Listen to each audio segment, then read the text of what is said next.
ஒரு நடிகர் புதுசா கட்சி ஆரம்பிச்சு மாநிலத்திலேயே பரீட்சையில நல்லா ஜெயிச்ச மாணவர்களுக்கு பரிசு கொடுக்கிறாரு. ரொம்ப சந்தோஷம். வெற்றி பெற்ற மாணவர்களுக்கு பாராட்டு கொடுக்கறத ஒரு ஆசிரியருங்கிற முறையில நான் வரவேற்கிறேன். ஆனா பாராட்டு கொடுத்துட்டு வந்து அந்த ஒரு சால்வையும் வாங்கிட்டு சீல்டையும் வாங்கிட்டு அந்த பிள்ளைய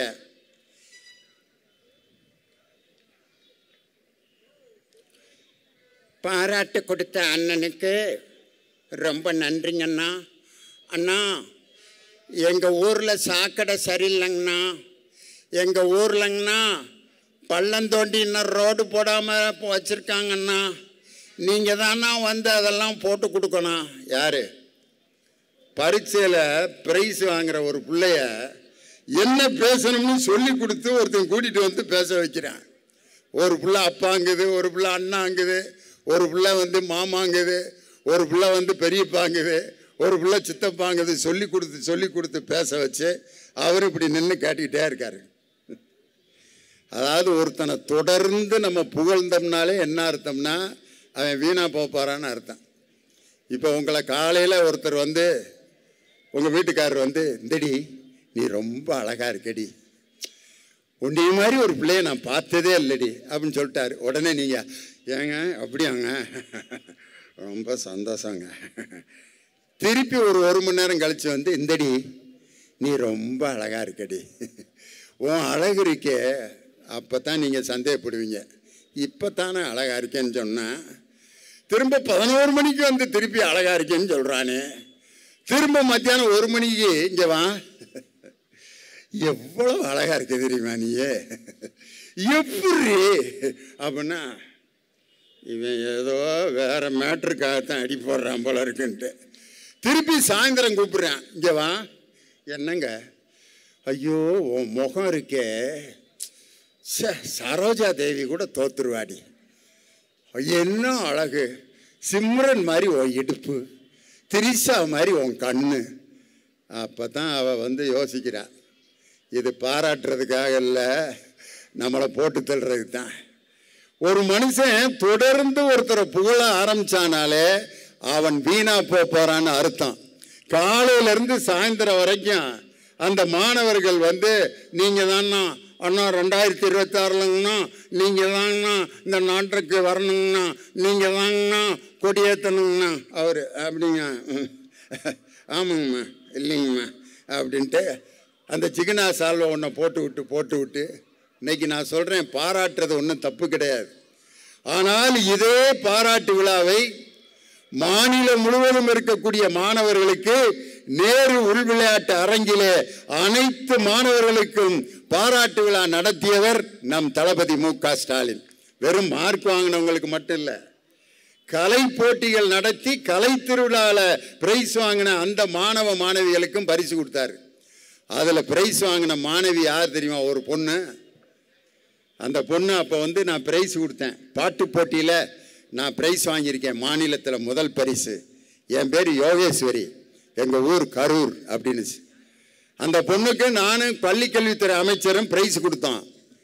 இன்னைக்கு அந்த பொண்ணு வந்து ஜி தமிழில் சரிகமப்பாங்கிற அந்த நிகழ்ச்சியில் மிக அற்புதமாக எல்லோராலும் பாராட்டப்பட்டு இன்னைக்கு உலகம் முழுவதும் போய் பாடிக்கொண்டிருக்கக்கூடிய ஒரு மாணவியாக அவரை உருவாக்கியது திராவிட முன்னேற்ற கழகத்தின் திராவிட மாடல் ஆட்சி நடத்திய கலை திருவிழா போட்டி தான். அதே மாதிரி மாநிலம் முழுவதும் விளையாட்டு வீரர்களுக்கு பரிசு கொடுத்ததான் நம்ம தமிழ்நாடு முதலமைச்சர். பரிசு கொடுத்தது மட்டும் இல்லை, நேரம் ஆயிடுச்சு. ஒரே ஒரு செய்தியை சொல்லி நான் முடிச்சிடுறேன். +2 ரிசல்ட் வருது. அதில் ஒரு பையன் தர்மபுரி மாவட்டத்தில், அவன் பேர் வந்து கீர்த்தி ரமேஷ், அந்த பையன் பேர். அந்த பையன் 2 கையும் இல்லாமல் +2 பரீட்சையில் 422 மார்க் வாங்கியிருக்கான் 500க்கு. 2 கை இல்லாமல் அவனுடைய வாயிலேயே பேனாவை வச்சு எழுதி 422 மார்க் வாங்கியிருக்காங்கிற செய்தியை முதலமைச்சர் பார்க்குறார். பார்த்துட்டு அந்த பையன் பேர் கீர்த்தி வர்மா, தர்மபுரி மாவட்டத்தை சேர்ந்தவன். உடனே அந்த பையனுடைய வீட்டுக்கு தொலைபேசியில் முதலமைச்சர் தொடர்பு கொண்டு அவங்க பெற்றோர்களை வரவழைச்சு அந்த கையில்லாத மாணவனுக்கு உடனடியாக செயற்கையான கை பொருத்துவதற்கு எவ்வளவு செலவானாலும் தமிழ்நாடு அரசு ஏற்றுக்கொள்ளும் சொல்லி அந்த கீர்த்திவர்மாங்கிற மாணவனை சென்னைக்கு வரவழைச்சு பிளாஸ்டிக் கை பொருத்தல, உயிருள்ள கை, உணர்ச்சி உள்ள கை பொருத்துறதுக்கு ஜெர்மன்ல இருந்து மருத்துவர்களை வரவழைத்து இன்னைக்கு அந்த பையனுக்கு ட்ரீட்மெண்ட் ஆரம்பிச்சிருச்சு. இன்னும் 3 மாதங்களில் உயிருள்ள கைகளுடன் அந்த கீர்த்திவர்மாங்கிற பையன் காலேஜில் சேர போறான். இதுதாயா நம்ம தலைவர் மு.க. ஸ்டாலினுடைய அற்புதமான திட்டம். தாய் உள்ளம் கொண்ட ஒரு அற்புதமான முதலமைச்சர். உண்மையிலேயே அம்மா அப்பாங்கிற வார்த்தையை நம்ம எப்போ பயன்படுத்துவோம்? அம்மாங்கிற வார்த்தையை எப்போ பயன்படுத்துவோம்? வலி வர்றப்பதான் அம்மா. ஆப்ரேஷன் பண்ணி ஒருத்தனுக்கு வயிறு வலிக்குதுன்னா அம்மா அம்மா அம்மான்னு அம்மான்னு தான் கத்துவானே ஒழிய, எவனாவது அவன் மனைவி பேரை சொல்லி இது வரைக்கும் கத்திருக்கானா? அவன் பொண்டாட்டி பேரை சொல்லி வயிறு வலிக்குது லட்சுமி லட்சுமி அப்படின்னு கத்துறேன் ஒருத்தன். நர்சம்மா வந்து டே என்ன லட்சுமி, அந்த நர்ஸு பேர் லட்சுமி. என்ன ஏன்டா கூப்பிட்ட நீ? நான் என் பொண்டாட்டியை கூப்பிட்டேங்க. உன் பொண்டாட்டி ஒரு ஆள் தான் லட்சுமியா, என்னையே நீ கூப்பிட்டுருக்க அப்படின்னு சண்டை வந்துருச்சு. ஆனால் அம்மான்னு கூப்பிட்டா அது எல்லாத்துக்கும் பொதுவான வார்த்தை. வலி வரும்போது கூப்பிட்ற வார்த்தை அம்மா. அப்பாங்கிற வார்த்தையை எப்போ பயன்படுத்துவோம் தெரியுமா?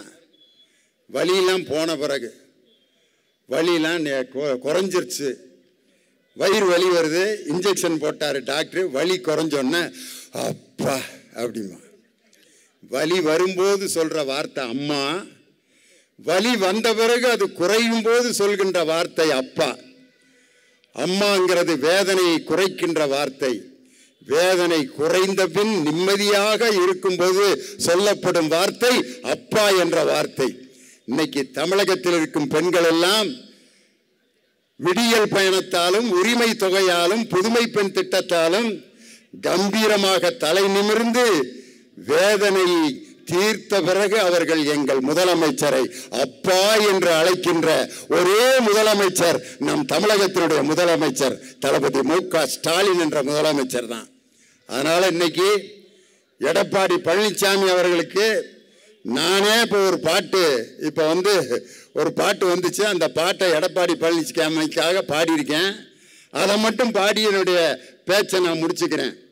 மாட்டிக்கினார் ஒருத்தர், அவரை காப்பாத்தான கர்த்தர். மாட்டிக்கினார் எடப்பாடின்னு ஒருத்தர், அவரை காப்பாத்தான கர்த்தர். ரோட்டு கடை குருமா, பிஜேபி வைக்க போற அப்ப கொஞ்சம் பாருமா. ரோட்டு கடை குருமா, பிஜேபி வைக்க போற அப்ப கொஞ்சம் பாருமா. எடப்பாடிக்கு அண்ணாமலை தம்பி, அவரால் என்ன போறாரு? ஜெயிலில் தான் கம்பி.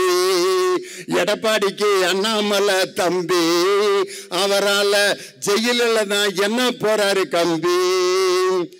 ஊர்ந்து போன எடப்பாடி அண்ணே, 2026 நீ கவ்வ போறது மண்ண, 2026 கவ்வ போறது மண்ண. தக்காளி பீசுக்கு தொக்கு, எங்க தளபதி தான் எந்த நாளும் கத்து. தக்காளி பீசுக்கு தொக்கு, தளபதி ஸ்டாலின் தான் எந்த நாளும் கத்து. இதை அறியாத எடப்பாடி ஒரு மக்கு, மாட்டிக்கினாரு எடப்பாடின்னு ஒருத்தர், அவரை காப்பாத்தான கர்த்தர்ன்னு சொல்லி பாஜக அதிமுகவினுடைய கூட்டணியை பார்த்து மக்கள் எல்லாம் கைகொட்டி சிரித்துக் கொண்டிருக்கிறார்கள். 2026 ஆகஸ்ட் 15 அன்று மீண்டும் சென்னை கோட்டை கொத்தளத்தில் கொடியேற்றப் போவது தளபதி முத்துவேல் கருணாநிதி ஸ்டாலின் தான், உதிக்கப் போவது உதயசூரியன் தான் என்று சொல்லி உங்களிடமிருந்து விடைபெறுகிறேன். நன்றி, வணக்கம். டாக்டர் கலைஞர், தமிழக முதல்வர் தளபதி ஸ்டாலின், இளைய தலைவர் உதயநிதி ஸ்டாலின்.